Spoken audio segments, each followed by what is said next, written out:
Hi everybody, welcome back to the shop. Today we're going to talk about my Ryobi tools, why I use them, what I like about them, what I don't like about them, and who I think they're for. All that's coming next. Okay, Ryobi tools. The first thing I want to talk about with these tools is why I like them. And there's two key reasons why I like these tools. The first one is a no-brainer. It's the price. These are priced more at a consumer level than a pro level. And honestly, they're built more at a consumer level than a pro level. They are probably tools built for homeowners and hobbyists more than the 8 to 10 hour a day guy out there pounding the ground doing the construction sites and whatnot. There are certain tools in this lineup that I think could work on a daily basis, but mostly these are priced accordingly for the lower budget homeowner and hobbyist. The second reason that I like these tools is the longevity. They have kept the same battery stem, I think they call it. This mount has been around for a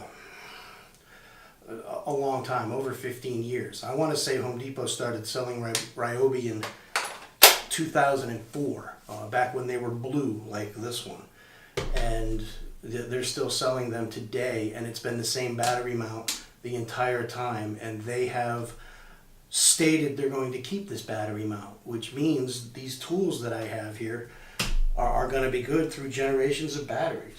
They got an old NiCad battery here. It's on its last leg, but it still works. I just got two new 4 amp hour batteries. And I have a handful of these older 1.3 amp hour batteries. These are lithium ion. This old one here is a NiCad.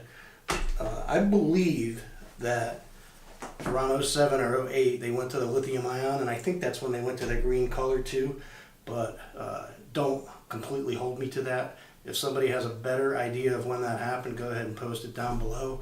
I found an article on Popular Woodworking site talking about 07 and the lithium ion as well as the green color, so that's what I ran with. I figured they would probably know better than I would. The only thing is they may have, they may have written that article in advance of when the things came out, so it could have been 08. Anyway, let's move on to the individual tools and what I like about them. Okay, I'm going to quickly go through a few of the tools that I have. Starting with the blue ones, because obviously the blue ones are at least 10 years old. Some of them a little bit more. And these are some of the original early tools that they produced. This drill I have owned. This was the first tool I purchased. I purchased it with one of these NiCad batteries. So in theory, this drill looks better with this battery on it, because that's how it came with my original charger. That original charger is dead. It bit the dust. That's the only, one charger and a couple of batteries are all that have failed on this system for me. All tools are still functioning. This drill is still working fine, and they make a drill in the green paint just like it now. What I will do is, above my head, I will pop up the model numbers of all of these tools as I talk about them, because I can't remember them all. And I don't know the new ones. For these old blue tools, I don't know the new numbers. I'll look them up and put them up there for you. I'll put links below for the Home Depot site. So anyway, this drill, everybody needs a drill. This is a good drill. It's a little bit big. It's a little bit heavy, especially with these big batteries. It's not that bad with these smaller 1.3 milliamp or amp hour batteries. Oh, that one's dead. But everybody needs a drill. The craftsmen need a drill. The hobbyists need a drill. Hairy homeowner needs a drill. And this has been a fine drill for me for years. I want to say the new model is a little bit small, a little more compact, probably a little more ergonomic. This is an older drill, but it works fine. The other two blue tools were both purchased for specific needs, and they were to finish my basement many years ago. I needed a second drill. My brother came up to help me finish the basement, and I went with this instead of another one of these solely because I did have to run some wires and some piping down in the basement and getting into some small spots, And this actually did the job well, and it works fine as a backup drill. So I just went with it, and it's been running ever since. And I wasn't comfortable with the circular saws in the battery, in the battery-powered field back 15 years ago. I did like this tool. I used this tool quite a bit a long time ago. I don't use it that much anymore, but it's still a fine tool. It still works to this day. Let's see if this NiCad has any. Yeah, she still runs fine. There is a new model of this saw out, and I'll post it above my head here too. These are the 3 blue ones that I still own. They all are common tools in the lineup, and there are green tools to match it. So if you're interested in these 3 tools, they're still available. Okay, the next thing in the Ryobi line I want to talk about is drills themselves and kits. I'm not a big fan of a lot of the kits that they have, especially those ones that have 5 and 6 tools. I just think you're going to get some tools in there that you're going to put on the shelf and never use. If you need a good amount of them, and you know the chargers and batteries are in there, are a good thing, but you might want to look at the smaller kits, and that's what I did when I needed my impact driver. To be honest with you, this drill here always has a countersink bit in it, and obviously this one has the screwdriver, and so I countersink, drive the screw. That's how this combination kit works. Ryobi to this day has this exact set, obviously the green, little bit better ergonomic drill, and this impact driver. I believe it's either $100 or $119. When I post them up there, I'll let you know. I didn't buy it like this because I had this drill and I had this drill when I wanted to get this. So I bought this. They also have this kit, which is, they call this the hammer drill. This does have a hammer switch on it. I do use this drill in my basement all the time, as you know, my basement has cement walls, so occasionally I do use the hammering function on this. But honestly, mostly this is in drilling or screw mode. It has all 3. It has hammer, drill, and screw, and it functions as a regular drill. I take this handle off and I just use it as a regular drill in the basement. The only letdown to it is my chargers are up here, so when the battery's dead, I gotta run up here, charge it, bring another one down. I am on the lookout for a few new tools that I'll talk about shortly, and when I add to the set, I'll be looking for another kit like this, because the beauty of this kit, it was $100 or $119. It'll be blinking up there which one it was, and it came with a battery, not a big hunky chunky like this. It came with one of these 1.3 amps and a charger. So it got me a second charger and another battery. So that was a great kit for me. And that's the kind of kit I would go for. The big kits I'm a little leery of, and the next tool I talk about will explain that a little bit more.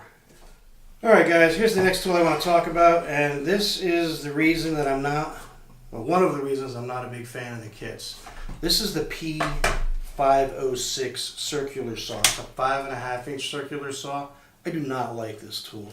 It is underpowered, which an underpowered saw is not a good thing. It stalls the blade, which means the blade is binding and stalling, which can cause kickback. It just can cause dangerous situations. An underpowered saw is not a good thing, and unfortunately this saw for me has been underpowered since the day I got it. I've only been using the blade that came with it, and it's not a great blade at all. 5.5-inch size is not, there's not a lot of 5.5-inch blades out there. So the problem with this saw is it's the saw that is in all of the kits. They don't put the 6.5 or the 7.25 in any of the kits that I have seen. Now there's a lot of kits out there that I haven't seen, so maybe there is one. And if you guys have seen one, go ahead and post it down there. But I've only seen this saw in the kits. It's the P506.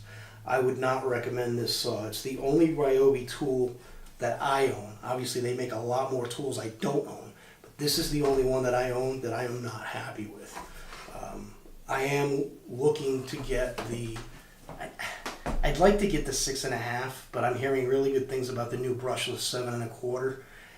The reason I don't want to get a 7.25 is I have a couple of corded 7.25 circular saws, and it's just overlap for me, and I don't want to just buy a tool to have the tool. The small footprint of this thing, you know, is still a 5.5 blade, easily cuts plywood, which is what I use a circular saw for. You know, out on sawhorses outside to cut it down to size, to take it downstairs to cut on the table saw. And I don't do a lot of plywood work anyway, so in reality I could get away with my corded tools. The problem is the corded tools have to go, I need a cord, which means I got to set up the sawhorses and then run a 100-foot cord out to where I do that kind of work out by the shed. So anyway, the P506, I don't like talking bad about things, but this is a circular saw, so it can be a dangerous saw, and when it's underpowered, I think it is dangerous, so I wouldn't want to recommend something like that to anybody. Okay, moving on, I'm going to talk about the last 2 tools I have. I will quickly cover this thing here because it is not a woodworking tool, but I highly recommend it. If you own anything in the Ryobi 1+ line, this is they call this the power inflator, and they have a couple of different inflators. This is the smaller of the 2. I didn't get the bigger one, which part of me wishes I got the bigger one, and part of me is happy with this one. The main reason I'm happy with this one is it was 19 bucks, you know, because I already have batteries. $19, you know, this thing's paid for itself already. I hit a nail with my F-150, and, you know, I came out one morning, had 7 pounds pressure in the tire, and this thing brought it up to 30. It didn't bring it up to the 35 that the truck wanted, but it brought it up to 30, and I was able to get down the road and have somebody plug the tire. So it saved me from having to jack the truck up, pull the tire off, put a spare on, and go through all of that. That one instance, $19 paid for it right there. I highly recommend this for, you know, forget what your hobby or your craft is. You know, if you have a drill that has one of these batteries, it's good to get one of these and just keep it for that rainy day with the bad tire. And also, it comes with needles and things to fill air mattresses, bicycle tires, basketballs, footballs, all of that stuff. So it can take care of all that stuff for you too. It's well worth the $19. The last one in my list here is the Job Plus multi-tool. This tool was purchased for a special need, just like most of these have been. You know, like I said, finishing the basement got me a couple. The need for the impact driver to set the screws after I use the other drill to do the countersink. I had to finish a basement, or excuse me, I had to refinish a bathroom in my rental house down in Florida.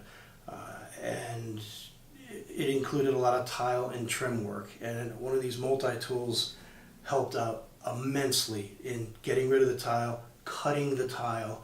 I didn't have a lot of tile to cut, so I didn't want to go with going to rent a cutter or mess with any of that. This just cut the 15 or so tiles we had to cut. It you know, made the change in trim for where the floor went in. This was $69, and it paid for itself in that one job. I really don't get a lot of use out of it anymore. I would not recommend going out buying this tool just to put it on your shelf because it's a specialty tool. But if you have a need for it, it pays for itself in one job. You know, that bathroom, this thing saved me hours of work. It paid for itself the first time I used it. And that's a beautiful thing. And that's what I really love about this One Plus system, because they've not changed the batteries. They have a plethora of tools out there that can be One Plus, or excuse me, not One Plus, but one-time use tools that if you buy them without the batteries, just a bare tool, they're inexpensive and you can get that one use out of them. And to me, that pays for it in that one use. That to me is the biggest reason to stick with this system for me. Do I think Milwaukee and Makita, Bosch, DeWalt, do I think they make really good tools? Yes I do. These 8 tools I have here, I'd be over $1,000 in Milwaukee, and I'm not near that in Ryobi, and I haven't had one fail. That is why I think for a hobbyist, craftsman, and homeowner, this line of tools is very good. They hold up to the work we give them, and they haven't failed on me, you know, and then they work. They just work. One more thing to talk about is the batteries. Batteries wear, they do expire. I've had several of these 1.3s, these are the P102s. One of them's died. I got a couple more that are still working, but I bought them about a year or two later. I just recently purchased these, let's say they're P108. These are 4 amp hour batteries. They're a little bit bigger, a little bit heavier. They do have a nice little button to tell you how much charge they have left. These are $99 for a pack of 2 normally. Keep an eye out. Black Friday, Christmas time, they go down to $69 for the pack of 2. That's a great time to get, these 2 batteries will keep you going on quite a few tools for a long time. I very rarely have to charge these things for the amount of time I use them. So I would highly suggest look for the 2-pack set around Christmas, Black Friday. My guess is they flip them sometime in the summertime too, so that maybe a 4th of July sale or something. I don't know for sure. So anyway, that's the Ryobi line. Go ahead and comment below if you have a certain tool that you're interested in that maybe I didn't cover, or if you have a tool that you think is good or bad. Let's get a conversation going. I'm interested in a few tools here. I'm interested in the router. I'm also interested in a couple of nail guns. So, if anybody has those right now, let me know how you think about them. And we can get a little conversation going on these tools and see what the best of the group is. I know they have a very large line of tools now, so hopefully there's enough people out there that have them that we can get a good conversation going. Again, thanks for watching, guys. Have a good day.